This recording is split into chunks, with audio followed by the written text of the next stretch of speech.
Good morning dear students and friends. आज हम लोग कॉन्सेप्ट्स ऑफ पोलिनोमियल्स वॉल्यूम 15 जो कि क्लास 9th एंड 10th दोनों क्लासेज के बच्चों के लिए समान रूप से उपयोगी है में हम लोग पढ़ेंगे कि रैखिक समीकरण क्या है, रैखिक बहुपद क्या है, लीनियर पोलिनोमियल क्या है। हमने पिछले वीडियो में लीनियर पोलिनोमियल का डिफिनीशन जाना था, उस पर कुछ एग्जांपल्स जाने थे। आज हम लोग उसके बारे में और आगे विस्तार से पढ़ेंगे।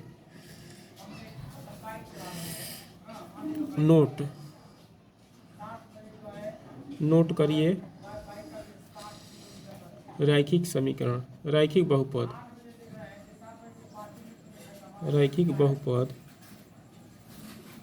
का घात कितना होता है। रैखिक बहुपद का घात 1 होता है। क्वेश्चन बहुत वीवीआई है, परीक्षा में अक्सर पूछता रहता है। 10वां क्लास के परीक्षा में भी पूछता है और 9th क्लास के परीक्षा में भी पूछ देगा कि रैखिक बहुपद का घात कितना होता है, तो 1 होता है। ठीक, आंसर दे दीजिएगा। इसको इंग्लिश में नोट करिए। पावर और इंडेक्स और degree, power of linear polynomial, power of linear polynomial be 1, power और degree of linear polynomial be 1। ठीक, कोई दिक्कत? अब आगे बढ़ते हैं। अब नोट में देखिए, इसको भी कॉपी पर नोट कर लीजिएगा। यह भी परीक्षाओं में पूछता है अक्सर 10वां क्लास का। रैखिक बहुपद का व्यापक रूप क्या होता है। रैखिक बहुपद का व्यापक रूप ax प्लस बी होता है। क्या होता है? ax प्लस बी होता है, जहाँ a जो है 0 के बराबर नहीं होता है और b कोई भी संख्या हो सकता है। b जो है कोई भी रियल नंबर हो सकता है, कोई भी वास्तविक संख्या।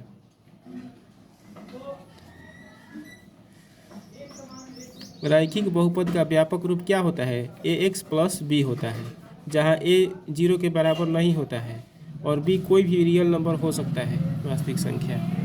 ठीक, अब इसको इंग्लिश में नोट करिए। General form of a linear polynomial b, linear polynomial का जनरल फॉर्म क्या होता है? ax प्लस बी होता है। क्या होता है? ax plus b. ठीक, जहाँ a 0 के बराबर नहीं होता है और b कोई भी रियल नंबर हो सकता है। ठीक, अब आगे की ओर बढ़ते हैं। अब देखिए, अब अगला हम पढ़ेंगे। अगला हमारा टॉपिक है लीनियर पोलिनोमियल के बाद हमारा टॉपिक होगा द्विघात बहुपद। अब जानिए द्विघात बहुपद के बारे में। तो द्विघात बहुपद क्या है? द्विघात बहुपद किसे कहते हैं?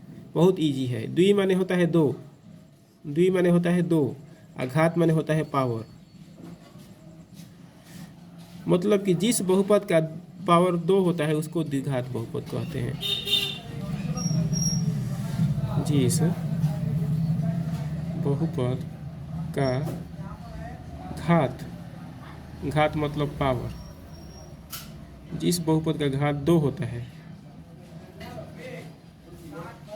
उसे द्विघात बहुपद कहते हैं। द्विघात बहुपद कहते हैं। ठीक, बहुत इजी है। द्विघात बहुपद किसे कहते हैं? जिस बहुपद का घात 2 होता है उसे द्विघात बहुपद कहते हैं। ठीक, अब इंग्लिश में मैं लिखवा रहा हूँ, इंग्लिश और मीडियम वाले बच्चों के लिए। The polynomial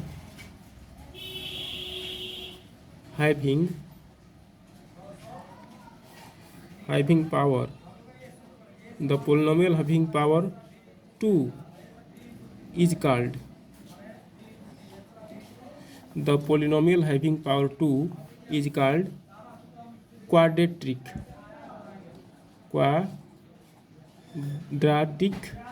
polynomial. द्विघात बहुपद को इंग्लिश में कहते हैं क्वाड्रेटिक पोलिनोमियल, QUADRATIC पोलिनोमियल। ठीक, द्विघात बहुपद को इंग्लिश में क्या कहते हैं? Quadratic polynomial. तो डिफिनीशन क्या हो जाएगा द्विघात बहुपद का? The polynomial having power 2 is called quadratic polynomial. जिस बहुपद का घात 2 होता है उसे द्विघात बहुपद कहते हैं। एग्जाम्पल देखिए, ये देखिए 5x²। 5x² क्या है? यह द्विघात बहुपद है। क्या है? द्विघात बहुपद है। क्यों द्विघात बहुपद है? क्योंकि इसमें चर का जो पावर है वह 2 है। ठीक, इसी कारण से यह द्विघात बहुपद है, मतलब क्वाड्रेटिक पोलिनोमियल है। ठीक, क्योंकि इसका घात जो है 2 है, इसी कारण से। अब एक और एग्जाम्पल देखिए, y² दे देगा तो क्या कहिएगा? द्विघात बहुपद है। 2x+1 दे देगा तो क्या यह द्विघात बहुपद है? नहीं है, यह द्विघात बहुपद नहीं है, क्योंकि इसमें जो चर है उसका पावर 1 है, 2 नहीं है। अब देखिए 3x² + 4x³ + 1, क्या यह द्विघात बहुपद है? नहीं है। क्यों नहीं है? क्योंकि इसमें जो चर है उसका मैक्सिमम पावर 3 है, 2 से भी ज़्यादा पावर है 3, इसलिए यह द्विघात बहुपद नहीं होगा, क्योंकि यहाँ पावर 3 है। 2 से या तो 2 होना चाहिए, किसी एक चर का मैक्सिमम पावर 2 होना चाहिए, और उसके बाद जितने भी चर देंगे उसका पावर 2 से छोटा होना चाहिए। जैसे यह देखिए 4x² + 3x + 1, क्या यह द्विघात बहुपद है? तो यह द्विघात बहुपद है, क्योंकि इसमें जो वेरिएबल है उसका मैक्सिमम पावर 2 है, 2 से बड़ा पावर किसी वेरिएबल का नहीं है। यहाँ का वेरिएबल है उसका पावर 1 है। ठीक, और 1 जो है 2 से छोटा है, और मैक्सिमम पावर इसका 2 है, इसी कारण से यह द्विघात बहुपद है, क्वाड्रेटिक पोलिनोमियल है। 5y² + 7y - 1, क्या यह क्वाड्रेटिक पोलिनोमियल है? तो यस, यह क्वाड्रेटिक पोलिनोमियल है, द्विघात बहुपद है, क्योंकि इसमें जो वेरिएबल है उसका मैक्सिमम पावर 2 है, 2 से बड़ा पावर इस वेरिएबल में इसमें नहीं है, 2 से पावर छोटा ही है, बड़ा नहीं है। एक बात पर ध्यान दीजिएगा कि जब भी द्विघात बहुपद आपसे पूछेगा तो देखिएगा कि मैक्सिमम पावर 2 होना चाहिए, और 2 से बड़ा किसी चर का पावर नहीं होना चाहिए, 2 से बड़ा किसी चर का पावर नहीं होना चाहिए। जैसे यहाँ पर 2 है पावर, लेकिन यहाँ पर पावर 3 हो गया है, तो 2 से बड़ा भी पावर है, इसी कारण से यह द्विघात बहुपद नहीं है। ठीक, आई थिंक आप लोग समझ गए होंगे। अब नोट में देखिए,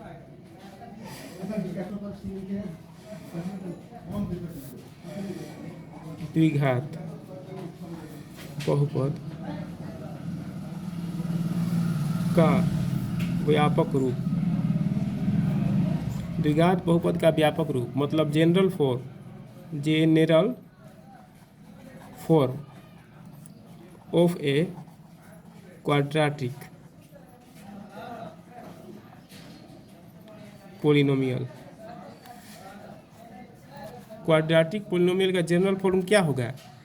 तो होगा, क्वाड्रेटिक पोलिनोमियल का जनरल फॉर्म होगा यह ax² + bx + c। यह जो है क्वाड्रेटिक पोलिनोमियल का जनरल फॉर्म है, मतलब द्विघात बहुपद का व्यापक रूप है। इसको ध्यान से देखिए, यह जो मैं लिखा हूँ यहाँ पर वह द्विघात बहुपद का व्यापक रूप है।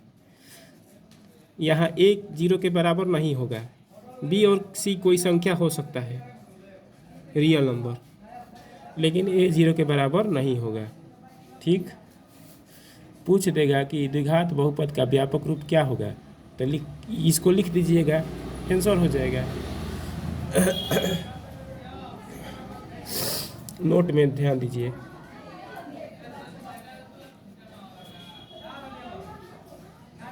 द्विघात बहुपद का घात, द्विघात बहुपद का घात कितना होता है, मतलब कि what is the power of quadratic polynomial. पूछ देगा कि what is the power of quadratic polynomial, तो क्या क्या कहिएगा, 2। द्विघात बहुपद का द्विघात बहुपद का घात 2 होता है, ठीक, क्योंकि यहाँ पर 2 है कि नहीं, इसमें स्क्वायर है ना, इससे बड़ा किसी वेरिएबल का पावर नहीं है, इसी कारण से द्विघात बहुपद का घात 2 होता है। मतलब power of a quadratic polynomial कितना होता है, 2 होता है, ठीक। परीक्षा में आपसे पूछ देगा कि द्विघात बहुपद का घात कितना होता है, मतलब कि what is the power of quadratic polynomial, तो आंसर में लिखिएगा 2, द्विघात बहुपद का पावर 2 होता है, ठीक। आज के वीडियो में इतना ही। अगर वीडियो आपको अच्छा लगा हो तो ज़रूर लाइक करिएगा और अपने उसी दोस्तों के साथ शेयर करिएगा जो या तो मैट्रिक में पढ़ते हैं, 10वां क्लास में पढ़ते हैं, या 9वां क्लास में पढ़ते हैं, या मैथ में इंटरेस्ट रखते हैं। जो बच्चे मैथ में इंटरेस्ट नहीं रखते हैं और 10वां 9वां क्लास में भी नहीं पढ़ते हैं, उन बच्चों को आप लोग शेयर नहीं भी कर सकते हैं, कोई दिक्कत नहीं है। और यदि आपको कोई सवाल पूछना हो तो कमेंट सेक्शन में लिख सकते हैं और हमारे चैनल को सब्सक्राइब करिए। अगर वीडियो अच्छा लगा हो तो हमारे चैनल को ज़रूर सब्सक्राइब करिए। धन्यवाद।